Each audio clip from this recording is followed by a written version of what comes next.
প্রথমবারের মতন বরবাদের শর্ট ফিল্ম আসতে যাচ্ছে, সাকিব ইয়ানসা করতে যাচ্ছে। এইটা টাইম স্কোরও দেখানো হবে, টাইম স্কোর টিজার দেখানো হবে, সব কিছু রেডি হয়ে গেছে, শুটিং মুটিং সব কমপ্লিট।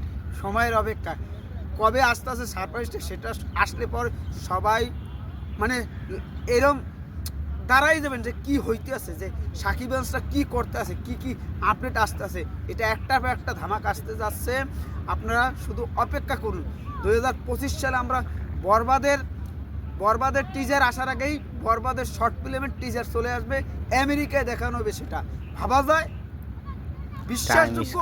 এটা আপনারা কখনো ভাবতে পারছেন যে আমরা ডিগলাতে ছিলাম সেই 6 তারিখ আমাদের পিকনিকে সাকিব ইয়ানদের মিলন মেলায়, সেদিন আমরা এটা ডিগলাতে ছিলাম যে আমরা যে একটা শর্ট ফিল্ম করতে চাই সাকিব ইয়ানসরা মিলে। ওই দেশে ফারজান আপু আছে আমেরিকাতে, আর বাংলাদেশ থেকে তো আমরা আসি এই 64 জেলা সাকিব ইয়ানসরা। তারপরে এটা গ্লোবালি দেখতে পারবেন এটা কি হতে চলছে। যখন আমরা টিজারটা দেখাবো টাইমেস করে, তখনই তো আলোড়ন সৃষ্টি করবে পুরো সোশ্যাল মিডিয়া। শুধু বরবাদ বরবাদ বরবাদ, জয়ের দলই চলবে যে সাকিব ইয়ানসা কী শুরু করছে।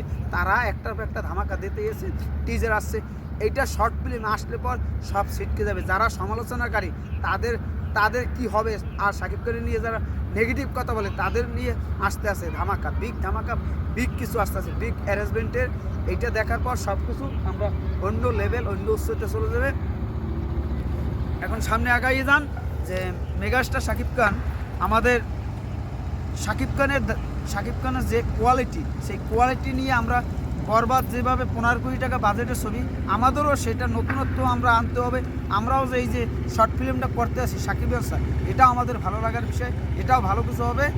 বেশি কথা বলবো না, আমরা ওইটার অপেক্ষা আছি যখন ফারজান আপু বা আমরা ডিসিশন নেব যে কখন এইটা ছাড়বো।